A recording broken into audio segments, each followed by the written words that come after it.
Na aula de hoje continuaremos eletrodinâmica. Falamos de quantidade de corrente elétrica e carga. Continue comigo agora para fazer alguns exercícios sobre essa matéria.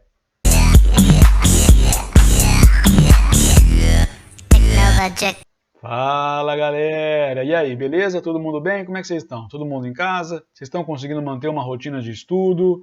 Vocês estão? Manda dúvida para mim porque nós estamos juntos em transmimento de pensação. Pense sempre nisso, hein? Manda as dúvidas para mim, gente. Tem bastante gente tirando dúvida, mas podem continuar mandando. Fiquem à vontade, viu? Bom, e aí na aula de hoje, o que continuaremos falando? Sobre eletrodinâmica. Vimos até agora fluxo de carga, que chamamos também de corrente elétrica, variação da carga, como é que a gente calculava essa variação da carga.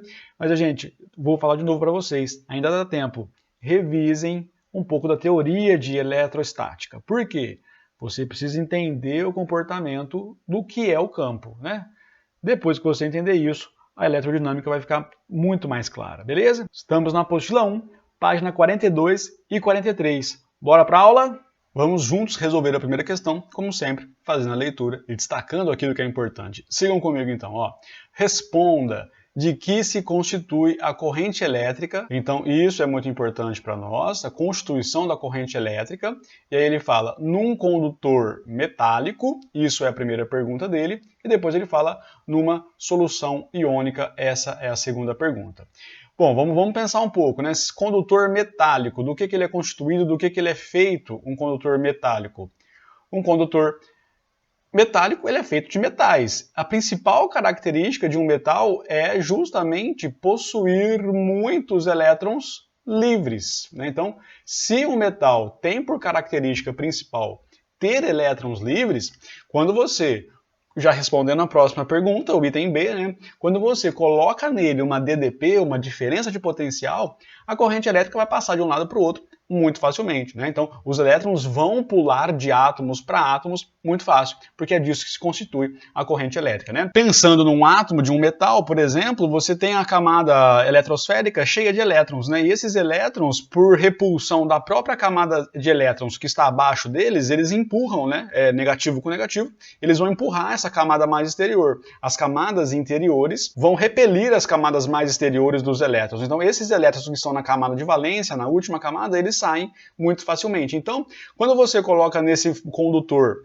uma DDP, o elétron de um átomo pula para esse. Desse átomo, o elétron pula para o outro, que pula para o outro, que pula para o outro, e aí vai. Entenderam a ideia como é que é? Então, como os metais possuem muitos elétrons livres, né? Essa é a principal característica, né, dos condutores metálicos, isso quer dizer que, então, de que se constitui a corrente elétrica num condutor metálico. Então, a primeira parte dessa questão, vou chamar isso aqui de item 1. Então, no item 1, ela é constituída de elétrons. Constituída de elétrons. Ó, esse aqui é o símbolozinho que eu vou usar com vocês para elétron, tá? E menos, quer dizer elétrons. Agora, no condutor número 2, nessa solução iônica que ele está falando para nós, o que é uma solução iônica? Uma solução rica em íons, e esses íons podem ser positivos ou podem ser negativos, a gente não sabe, ele não especificou, mas, de todo modo, quem vai apresentar transporte, quem vai conduzir a corrente elétrica? Aquilo que está livre, né? Então, se uma solução iônica ela tem íons livres, então a condução elétrica será dada pelos próprios íons dessa solução, tá? Então, o item 2 aqui, vamos colocar os próprios íons dessa solução, tá? Eles vão constituir a corrente elétrica. Então, os próprios íons dessa solução. Tudo bem? Tranquilo isso aí, gente? E aí, respondendo o item B, né, eu já respondi, na verdade, o item B, ele fala para nós assim, né? Vamos destacar aqui, vamos grifar isso para deixar muito claro para todos nós. Ó, como se obtém corrente elétrica num condutor? Então, como eu consigo ter corrente elétrica num condutor? E aí, a gente já conversou muito sobre isso na aula teórica, sobre eletrodinâmica, né? Que para você ter corrente elétrica, a condição necessária é possuir uma DDP. Né? Então, assim, como se obtém? Né? Então, vamos responder certinho para ele. Obtém-se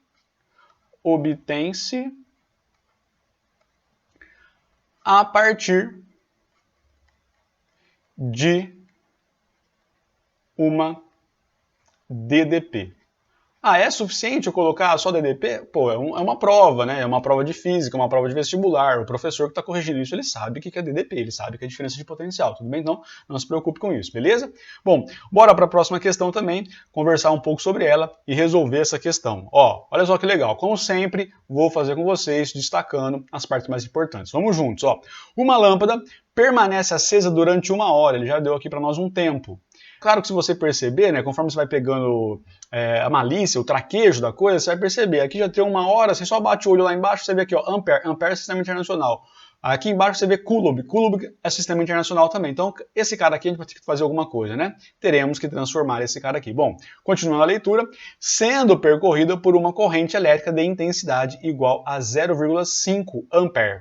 Beleza? Então, vamos anotar essas informações para não deixar passar nada. Vou anotar a primeira corrente, porque a gente não vai ter que transformar, e a corrente é 0,5 Ampere. E aí, o nosso ΔT aqui vai ser igual a 1 hora vezes 3.600, né, porque 1 hora tem 3.600 segundos, então o nosso ΔT vai ser igual a 3.600 segundos. Pegou, gente? Tranquilo isso aí? Então, ó, o que é importante para nós desse enunciado? A corrente elétrica, que é meio ampere, e o nosso tempo, já no sistema internacional, 3.600 segundos. Beleza? Vamos continuar lendo aí, vamos ver o que ele quer no item A. Ó, qual carga elétrica que passou por uma seção de seu filamento? Então ele quer saber aqui, ó, qual a carga elétrica, né? No item A, para a gente responder isso aqui, a única coisa que ele quer saber é justamente qual é a quantidade de carga, né? Ou o Q, ou o ΔQ, tanto faz, tudo bem? O que você precisa lembrar?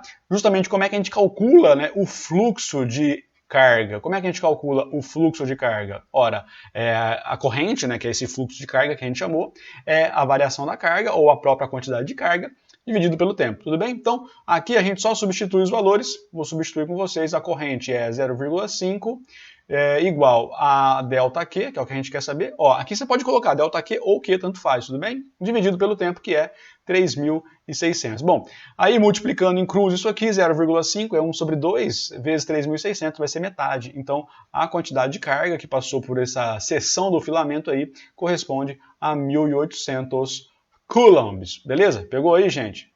Belezinha? Maravilha, né? Por enquanto, assim, as questões são mais fáceis. Eu sempre converso isso com vocês.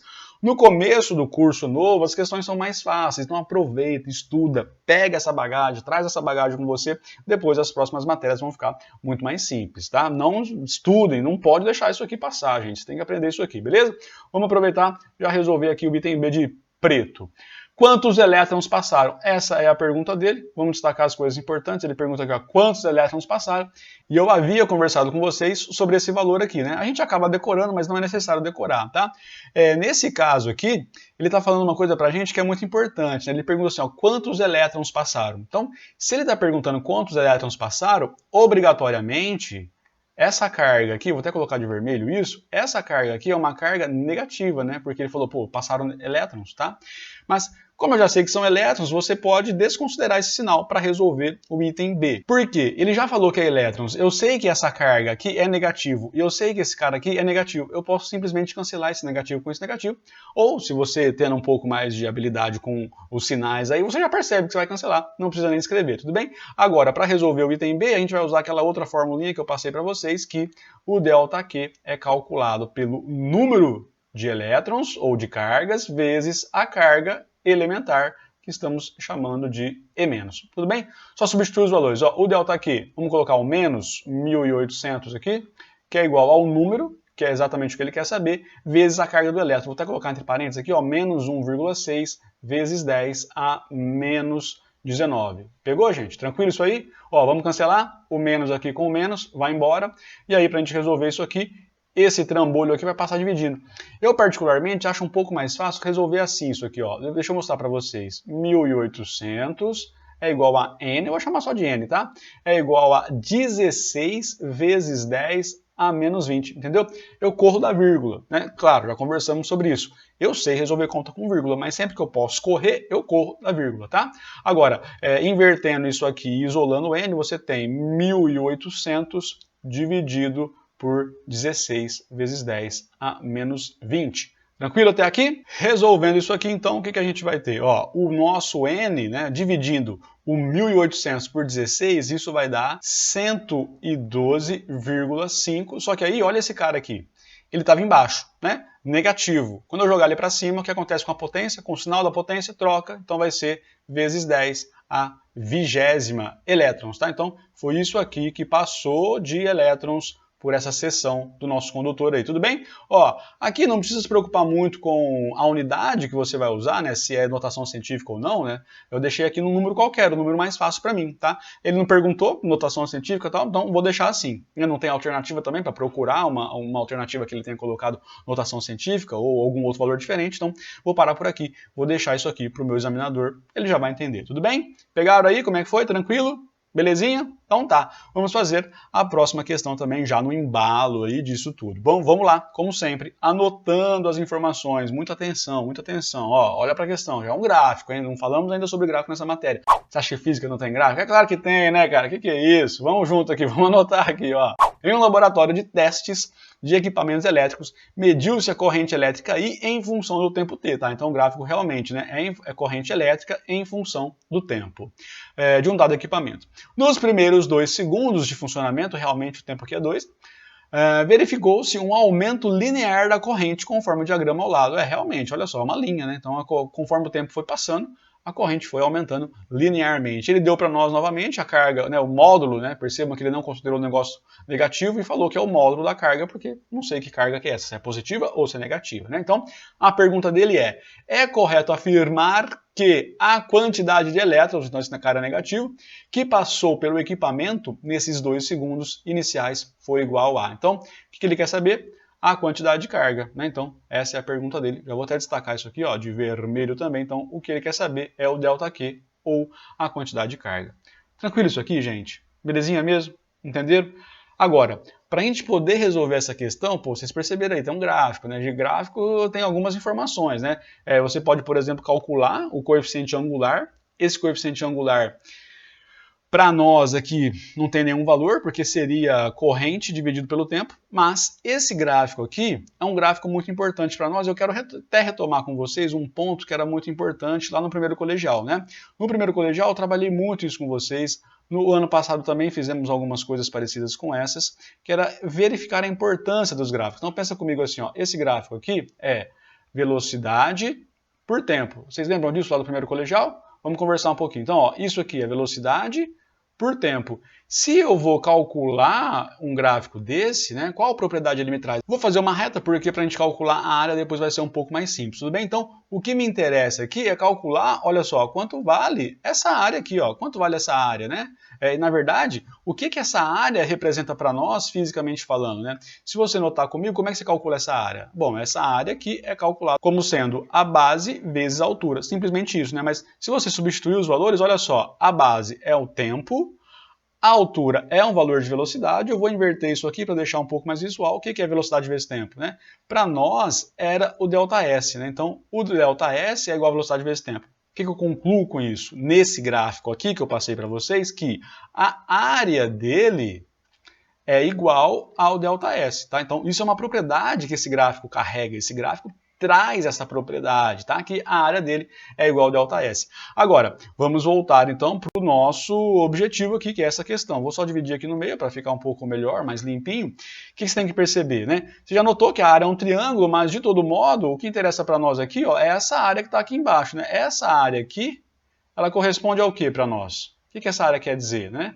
Ela tem alguma propriedade, assim como o gráfico que a gente viu lá no primeiro colegial? Ela tem alguma propriedade? Eu consigo encontrar alguma coisa? Bom, vamos pensar um pouco sobre isso? Vamos anotar aqui. Então, se eu for calcular essa área, eu sei que é um triângulo, mas eu quero discutir o que essa área representa para nós em relação a uma grandeza. Né? Então, assim, se eu for calcular essa área, vai ser base vezes a altura dividido por 2, já vamos colocar da forma correta, mas de todo modo, essa área vai ser a base. A base é tempo vezes a altura, que são valores ali de corrente.